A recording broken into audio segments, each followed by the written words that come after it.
नमस्कार मित्रांनो, कसे आहात सगळे? मस्त मजेत ना? एस क्लास एज्युकेशन बाय सुहानीमध्ये तुम्हा सर्वांचं मनापासून स्वागत आहे. मित्रांनो, आज आपण या व्हिडिओमध्ये पाहणार आहोत 10th standard science part 1 lesson number 4 effects of electric current.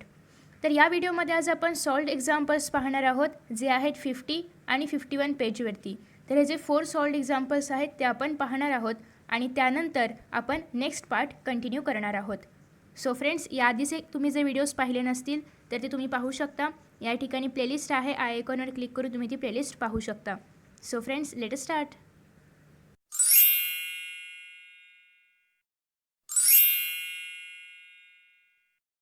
मित्रांनो, या आधीच्या व्हिडिओमध्ये आपण पाहिलं होतं की कशाप्रकारे एनर्जी ट्रान्सफर एका सर्किटमधून एनर्जी कशाप्रकारे ट्रान्सफर होते. त्याचबरोबर heating effect of electric current काय आहेत, ओव्हरलोडिंग काय आहे, शॉर्ट सर्किट काय आहे, फ्यूजचे टाईप्स काय आहेत किंवा MCBs काय आहेत, हे सगळं आपण पाहिलं होतं या आधीच्या व्हिडिओमध्ये. आता त्यावर आधारित काही सॉल्व्ड एक्झाम्पल्स आपण या व्हिडिओमध्ये सगळे सॉल्व करणार होतो. तर पहिलं जे एक्झाम्पल आहे ते आपण पाहूया. पहिलं एक्झाम्पल आहे अ 6 meter long wire made from an alloy that is nichrome is shaped into a coil and given for producing heat. Okay, एक 6 meter long वायर आहे. सपोज की ही वायर आहे जी कशापासून बनलेली आहे, नायक्रोमपासून बनलेली आहे. ही वायर अलॉय ऑफ नायक्रोमपासून बनलेली आहे. Is shaped into a coil, एका कॉईलमध्ये ती एका कॉईलप्रमाणे तिचा शेप केलेला आहे. ओके, आपण याआधी कॉईल्स पाहिलेले आहेत. एक तर ते अशा प्रकारचे असतात, सॉलिनॉइड असतात. ओके, किंवा स्प्रिंग, थोडक्यात स्प्रिंगसारखे असतात. Okay, given for producing heat. तर पुढे सांगितलेलं आहे it has a resistance of 24 ohms. त्याचं रेजिस्टन्स 24 ओहम्स इतकं आहे त्या वायरचं. अलॉय नायक्रोमची जी वायर आहे तिचं रेजिस्टन्स आहे 24 ohms. Can we get more heat if the wire is cut into half of its original length and shaped into a coil. जर आपण ही जी wire आहे जिचं लेंथ आहे 60 मीटर लॉंग आहे जी वायर, तर ती जर आपण हाफ केली, म्हणजे जर आपण ती हाफमधून कट केली तर आपल्याला जास्त हीट प्रोड्यूस होईल का, जास्त हीट आपल्याला मिळेल का जर आपण तिला मधून कापलं तर. फॉर गेटिंग एनर्जी, आणि याचं उत्तर आपल्याला फाइंड आउट करायचं आहे. त्याचबरोबर पुढे सांगितलेलं आहे की फॉर गेटिंग एनर्जी मिळवण्यासाठी आपल्याला काय सांगितलेलं आहे, the 2 ends of the wire are connected to a source with a potential difference of 220 volt.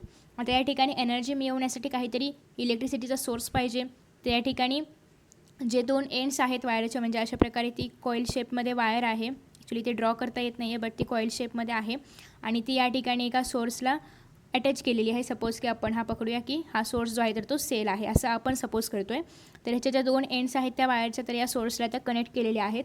आणि जो पोटेन्शियल डिफरन्स आहे या 2 एंड्समधला, तर तो काय आहे 220 वोल्ट आहे. ओके, आता आपल्याला फाइंड आउट करायचं आहे की जर ही वायर आपण मधून कापली आणि बरोबर हाफ, जर त्याचे बरोबर हाफ कापली, ती दोन्ही बरोबर इक्वल पार्ट्स जर आपण केले त्या वायरचे, तर आपल्याला जास्त हीट मिळेल का. तर त्यासाठी आधी आपल्याला एक काम करावं लागेल की ती वायर 6 मीटर असताना आपल्याला किती हीट मिळते ते आपल्याला काढावं लागेल. म्हणजे इलेक्ट्रिसिटी पॉवर आपल्याला किती मिळते एकूण ती वायर पूर्ण असताना, म्हणजे 6 मीटर पूर्ण असताना, आणि त्याचबरोबर ती वायर जर आपण हाफ केली तर किती इलेक्ट्रिकल पॉवर मिळेल ते आपल्याला आधी काढावं लागेल आणि मग दोघांचं कंपॅरिझन करून आपण हे ठरवू शकतो. सो आधी आपल्याला रेजिस्टन्स दिलेला आहे जो आहे 24 ओहम्स. या क्वेश्चनमध्ये आपल्याला दिला होता रेजिस्टन्स. ओके, तो आपण ऑलरेडी आता इथे लिहिलेला आहे. त्याच्यानंतर आहे पोटेन्शियल डिफरन्स दिला होता 220 वोल्ट. सो पोटेन्शियल डिफरन्स लिहिलेला आहे. फर्स्ट आपण काढणार आहोत की ती कॉईल कशी आहे, पूर्ण आहे, म्हणजे ती 6 मीटरची कॉईल आहे, हे आपण आधी काढणार आहोत. तर या ठिकाणी होल कॉईल आहे, ती 6 मीटरची आहे असं लिहिलं तरी चालेल किंवा नाही लिहिलं तरी चालेल. तर या ठिकाणी पहिल्यांदा आपल्याला होल कॉईलचं इलेक्ट्रिकल पॉवर काढायची आहे. इलेक्ट्रिकल पॉवरचं सिम्बल P आहे, हे आपण ऑलरेडी पाहिलेलं आहे. आता या ठिकाणी P is equal to V²R हे कुठून आलं हे आपल्याला बघायचं आहे. तर जर आपण बघितलं तर याआधी ओहमच्या लॉप्रमाणे, ओहमचा लॉ काय आहे तर V is equal to I into R आहे ओहमचा लॉ. मग आता याच ठिकाणी जर आपण बघितलं तर इथे P, म्हणजे आपण ऑलरेडी बघितलं होतं की P इज इक्वल टू काय आहे V इंटू I. ओके, हे आपण ऑलरेडी म्हणजे आधीच्या एक्झाम्पल्समध्ये पाहिलं होतं. आधी जो आपण एक्सपेरिमेंट केला होता त्याच्या खाली हे सगळं लिहिलेलं होतं, ते आपण फर्स्ट व्हिडिओमध्ये पाहिलेलं आहे. So P is equal to V into I हा आपला फॉर्म्युला होता इलेक्ट्रिकल पॉवरचा. ओके, मग आता या ठिकाणी P is equal to V into I आहे. ओके, मग आता या ठिकाणी जर आपण बघितलं तर आपण ओहमचा लॉ असं पण लिहू शकतो, I is equal to V upon R. Okay, so आता हे जे आहे I is equal to V upon R, याला आपण इक्वेशन नंबर 1 देऊया, याला आपण इक्वेशन नंबर 2 देऊया आणि याला आपण देऊया इक्वेशन नंबर 3. ओके, तर ओहमचा लॉ जो आहे V is equal to I into R, हा आपण असा पण लिहू शकतो I is equal to V upon R. Okay, so आता यानंतर आपल्याला जर आपण इथे बघितलं तर P इज इक्वल टू, आता या ठिकाणी V आपण असंच ठेवूया आणि इथे आयची जी व्हॅल्यू आहे तर ती आपण ही पुट करूया, म्हणजे I इज इक्वल टू आपण V अपॉन आर घेऊया. म्हणजेच या ठिकाणी काय तयार होईल, V इंटू V होणार आहे V स्क्वेअर अपॉन खाली R into is equal to होणार आहे P. झालं, हाच तर आपला फॉर्म्युला आपण या ठिकाणी लिहिलेला आहे.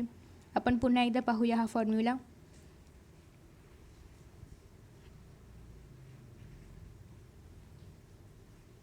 ओके, सो आता या ठिकाणी आपण पाहूया की तो फॉर्म्युला नेमका आला आहे कसा. पहिल्यांदा आपण ओहमचा लॉ पाहूया जो आहे V is equal to I into R, हा आहे आपला ओहमचा लॉ, याला आपण देऊया फर्स्ट नंबर. त्याच्यानंतर सेकंड याच्यामध्ये आपण बघूया की आता हे जे I आहे ते आपण असं पण लिहू शकतो की I is equal to V upon R. Okay, म्हणजे या ठिकाणी आपण I is equal to V upon R असं पण लिहू शकतो, याला आपण देऊया सेकंड नंबर. आता त्याच्यानंतर ऑलरेडी आपल्याला काय सांगितलेलं आहे, electric power is equal to V into I. Okay, हे आपण ऑलरेडी आधी पाहिलेलं आहे. मग आता इथे जर आपण हा जो Y आहे आणि हा जो I आहे, तर या ठिकाणी जे I आहे म्हणजे या ठिकाणी जो करंट आहे त्याची जर आपण ही व्हॅल्यू पुट केली तर काय होतं आहे. आता या ठिकाणी आपण Yच्या ठिकाणी व्हॅल्यू पुट करूया, आयच्या ठिकाणी व्हॅल्यू पुट करूया V upon R. So P is equal to V into आपण ही व्हॅल्यू पुट करणार आहोत आयच्या जागी जी आहे V अपॉन आर. आता हा एक V आहे आणि हा एक V आहे, दोन V मिळून काय होतील V स्क्वेअर अपॉन हा आर. तर अशा प्रकारे P is equal to V square R हा फॉर्म्युला आपल्याला मिळालेला आहे. ओके, जो या ठिकाणी वापरलेला आहे. त्याच्यानंतर पुढे आहे आता या ठिकाणी V स्क्वेअर, Vची व्हॅल्यू काय आहे 220, सो 220 स्क्वेअर अपॉन रेजिस्टन्स 24 आहे असं आपल्याला ऑलरेडी सांगितलं होतं, सो 24. आता जेव्हा आपण 220चा स्क्वेअर लिहिणार आणि त्याला 24ने डिवाईड करणार तेव्हा आपला आन्सर येणार आहे 201 वॅट्स. ओके, आता हे झालं पूर्ण वायरचं. पूर्ण वायरसाठी इलेक्ट्रिकल पॉवर काय आहे 201 वॅट्स. आता आपण हाफ वायर घेऊया. आता हाफ लेंथ 6ची हाफ लेंथ काय 3 मीटर, ते पण तुम्ही या ठिकाणी मेन्शन करू शकता की होल वायर 6 मीटरची होती, त्यातील हाफ म्हणजे 3 मीटर वायर इथे घेतलेली आहे. सो इथे पण सेम फॉर्म्युला. आता हा फॉर्म्युला कसा आला ते मी ऑलरेडी सांगितलेलं आहे. सो V स्क्वेअर म्हणजेच या ठिकाणी पोटेन्शियल डिफरन्स जो आहे 220. ओके, 220 स्क्वेअर अपॉन आता रेजिस्टन्स कमी होईल, पूर्ण वायरसाठी 24 होता, हाफ वायरसाठी रेजिस्टन्स पण हाफ होणार आहे. आता या ठिकाणी जर पूर्ण वायरसाठी 24 असेल तर हाफ वायरसाठी रेजिस्टन्स किती असणार आहे 12 असणार आहे. म्हणजे या ठिकाणी आपल्याला 220चं स्क्वेअर डिवाइड बाय करायचं आहे 12. या ठिकाणी किती मिळालेला आहे आपल्याला आन्सर 403 वॅट्स. म्हणजेच जर आपण वायर कट केली तर आपल्याला किती मिळणार आहे, जास्त हीट मिळणार आहे. जर वायर पूर्ण होती तर हीट किती मिळत होती, इलेक्ट्रिकल पॉवर किती मिळत होतं आपल्याला, म्हणजेच हीट किती मिळत होती 201 वॅट्स. पण जर आपण तेच वायर जर आपण हाफ केली, एकदम हाफ केली तर आपल्याला किती हीट मिळणार आहे 403 वॅट्स. म्हणजेच this mean that more heat will be obtained after cutting the wire into half. म्हणजे याचाच अर्थ की जर आपण ती वायर कट केली तर आपल्याला जास्त हीट मिळणार आहे. ओके, हेच आपल्याला या ठिकाणी फाइंड आउट करायला सांगितलं होतं की जर आपण वायर कट केली तर आपल्याला जास्त हीट मिळते का, आणि ते आपण या ठिकाणी फाइंड आउट केलेलं आहे. तर अशा प्रकारे आपण फर्स्ट एक्झाम्पल पाहिलं आहे. आता आपण पाहूया सेकंड एक्झाम्पल. सेकंड एक्झाम्पल आहे या ठिकाणी a cell is connected to a 9 ohm resistance. या ठिकाणी एक सेल आहे जे 9 ओहम रेजिस्टन्सला कनेक्ट केलेला आहे, because of which heat of 400 joule heat is produce per second due to current flowing through it. Okay, आणि 9 ओहमचा resistance a cell is connected to a 9 ohm resistance. 9 ओहमच्या रेजिस्टन्सला एक सेल कनेक्ट केलेला आहे ज्यामुळे 400 joule heat produce होते per second. Okay, due to which current flowing through it. Current flow होत असल्यामुळे 400 joule हीट जी आहे तर ती प्रोड्यूस होते per second. Obtain the potential difference applied across the resistance. So potential difference त्या ठिकाणी किती अप्लाइड केला गेला होता हे आपल्याला फाइंड आउट करायचं आहे. सो फर्स्ट आपल्याला हीट काय दिलेली आहे, तर हीट 400 joule पर सेकंड हीट लागते असं आपल्याला सांगितलं होतं. म्हणजे याचाच अर्थ पी म्हणजेच पी म्हणजे इलेक्ट्रिकल पॉवर काय आहे या ठिकाणी is equal to work upon time. पीचं फॉर्म्युला काय आहे डब्ल्यू अपॉन टी. आता या ठिकाणी वर्क काय आहे, वर्क म्हणजेच काय आहे हीट किती आहे 400 joules. टी म्हणजे टाईम काय आहे 1 सेकंड, पर सेकंड सांगितलेले आहे, सो 1 सेकंड. आता या ठिकाणी आपण व्ही स्क्वेअर अपॉन आर, तो आधीचा फॉर्म्युला कसा आला तो तुम्हाला आता माहिती आहे. जर नसेल समजला तर पुन्हा मागे जाऊन तुम्ही तो पाहू शकता. सो आता या ठिकाणी आपण electrical power is equal to potential difference square upon resistance घेणार आहोत. पोटेन्शियल डिफरन्सचा स्क्वेअर आपल्याला फाइंड आउट करायचा आहे, म्हणजे पोटेन्शियल डिफरन्स आपल्याला फाइंड आउट करायचा आहे. आपल्याकडे इलेक्ट्रिकल पॉवर आहे जी किती सांगितली होती आपल्याला काय आहे 400 joule आहे. सो इलेक्ट्रिकल पॉवर म्हणजेच पी किती आहे 400 इज इक्वल टू रेजिस्टन्स सांगितला होता 9 ओहम. सो या ठिकाणी रेजिस्टन्स आपण 9 ओहम लिहिलेला आहे आणि व्ही स्क्वेअर. सो आता या ठिकाणी हा जो 9 आहे तर तो जेव्हा लेफ्ट हँड साईडला जाईल तर तो मल्टिप्लाय होईल इंटू 9 इज इक्वल टू या ठिकाणी येणार आहे व्ही स्क्वेअर.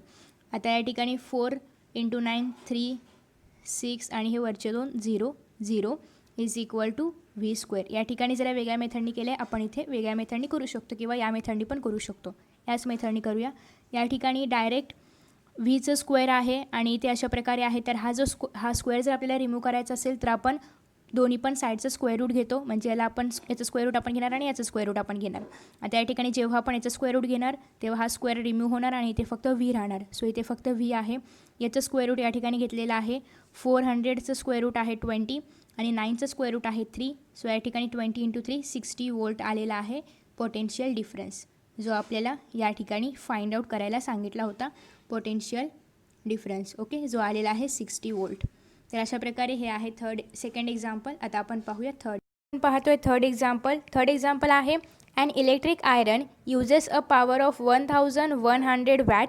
एक इलेक्ट्रिक इस्त्री आहे जी 1100 वॅट इतकी पॉवर वापरते when set to higher temperature. जेव्हा आपण तिला हायर टेम्परेचरवरती सेट करू तेव्हा इलेक्ट्रिक आयरन म्हणजे इलेक्ट्रिक इस्त्री ही 1100 वॅट इतका पॉवर वापरते.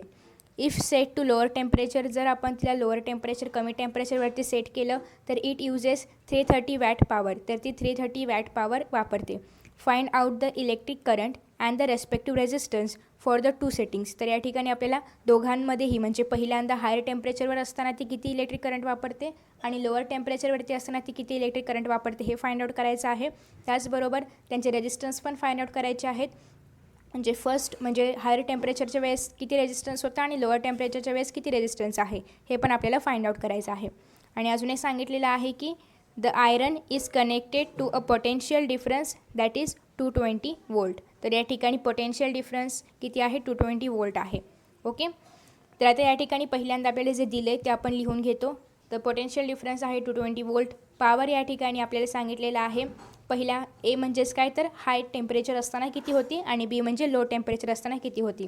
तर पॉवर हाय टेम्परेचर असताना 1100 वॅट आहे आणि लो टेम्परेचरसाठी 330 वॅट आहे.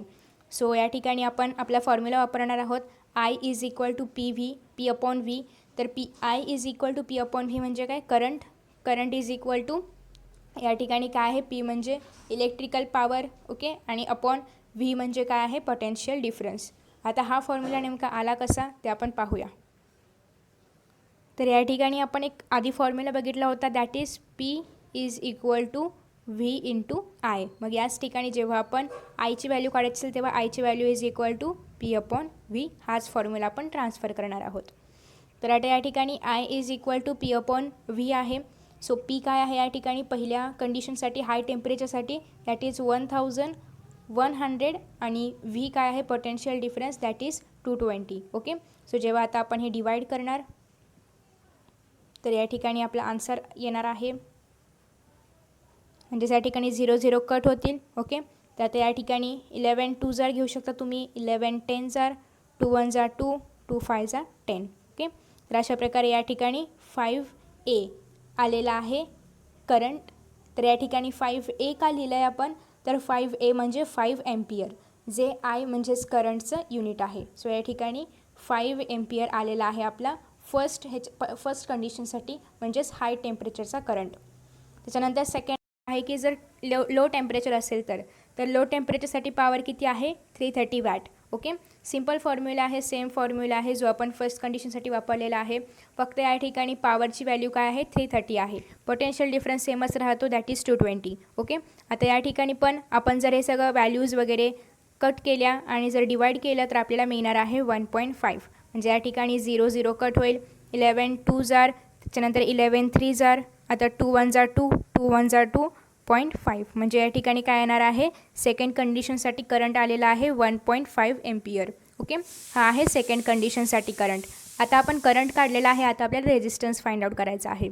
सो रेजिस्टन्ससाठी फॉर्म्युला आहे V=IR. कशावरून आपण काढला तर ऑलरेडी आपण या ठिकाणी ओहमचा लॉ पाहिला होता, that is V=IR.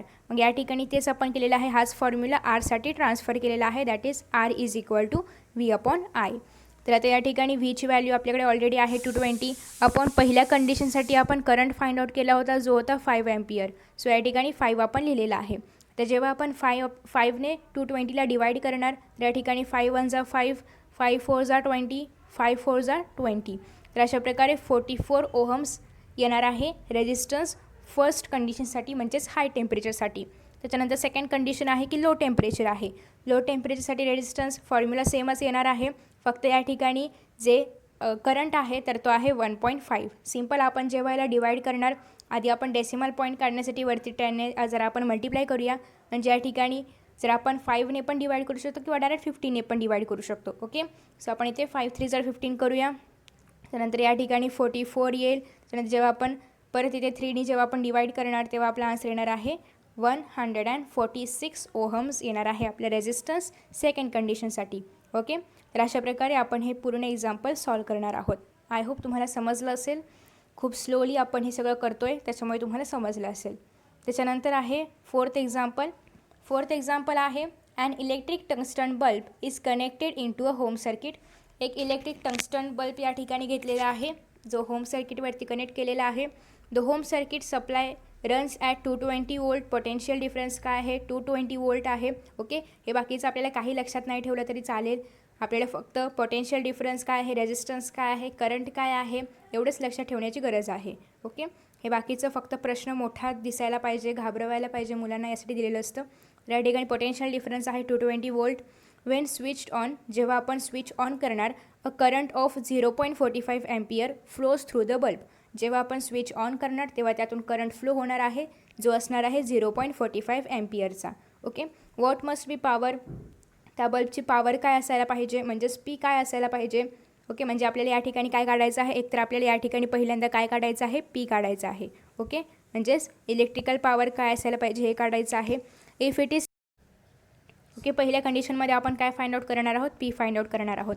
Next condition काय आहे, नेक्स्ट कंडिशन आहे की if it is kept on for 10 hours. जर आपण ते 10 आवर्स ठेवलं तर how many units of electricity will be consume. तर किती युनिट्स इलेक्ट्रिसिटी कन्झ्यूम केली जाईल. तर हे पण सिम्पल आहे, फक्त जे काही पी आपल्याला मिळणार आहे, म्हणजे जे काही इलेक्ट्रिकल पॉवर आपल्याला मिळेल त्याला जेव्हा आपण मल्टिप्लाय बाय 10 आवर्स करणार तेव्हा आपल्याला किती इलेक्ट्रिसिटी कन्झ्यूम केलेली आहे ते कळेलच. ओके, सो फर्स्ट आपल्याला पोटेन्शियल डिफरन्स किती दिला होता, 220 वोल्ट्स दिला होता.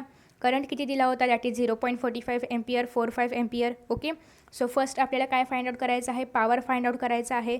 तर आता या ठिकाणी P is equal to V into I हा फॉर्म्युला वापरलेला आहे. ओके, म्हणजेच P is equal to V into I हा फॉर्म्युला या ठिकाणी वापरलेला आहे. तेच फक्त या ठिकाणी शब्दात लिहिलेलं आहे. जसं की पॉवरचं जे युनिट आहे तर ते वॅट असल्यामुळे ते कंसामध्ये वॅट लिहिलं आहे. पोटेन्शियल डिफरन्सचं युनिट व्ही आहे. त्याच्यानंतर करंटसाठी एम्पियर ए आहे. सो सिम्पल आपल्याकडे सगळ्या व्हॅल्यूज आहेत. Potential difference 220 multiply by 0.45 that is current. जेव्हा आपण हे सगळं मल्टिप्लिकेशन करू तेव्हा आपल्याला मिळणार आहे 99 वॅट आणि हे काय असणार आहे, पॉवर असणार आहे. हा झाला क्वेश्चनचा फर्स्ट पार्ट. सेकंड पार्टमध्ये आपल्याला काय विचारलं होतं की जर आपण असंच 10 तास ठेवलं तर किती इलेक्ट्रिसिटी कन्झ्यूम होईल. सो सिम्पल आहे, जी पॉवर आहे तिला आपण 10 आवर्सने मल्टिप्लाय करणार. The bulb must be of power 99 watt. Bulb किती पॉवरचा असणार आहे, 99 वॅट्सचा असणार आहे. 10 तासामध्ये 99 वॅट्स इंटू 10 आवर्स. सिम्पल याच्याने याला मल्टिप्लाय करायचं. 99ला जेव्हा आपण 10ने मल्टिप्लाय करणार तेव्हा आन्सर येणार आहे 990 वॅट्स. ओके, आता हेच आपल्याला जर किलोमध्ये कन्वर्ट करायचं असेल किलोवॅट्समध्ये कन्वर्ट करावं लागेल. तर किलोवॅट्समध्ये कन्वर्ट करण्यासाठी सिम्पल याला परत आपण काय करणार आहोत, डिवायडेड बाय 1000, कारण किलोसाठी काय असतं 1000 असतं. सो जेव्हा आपण डिवायडेड बाय 1000 करणार तर या ठिकाणी आन्सर येणार आहे 0.99 kilowatt per hour. So this is our final answer.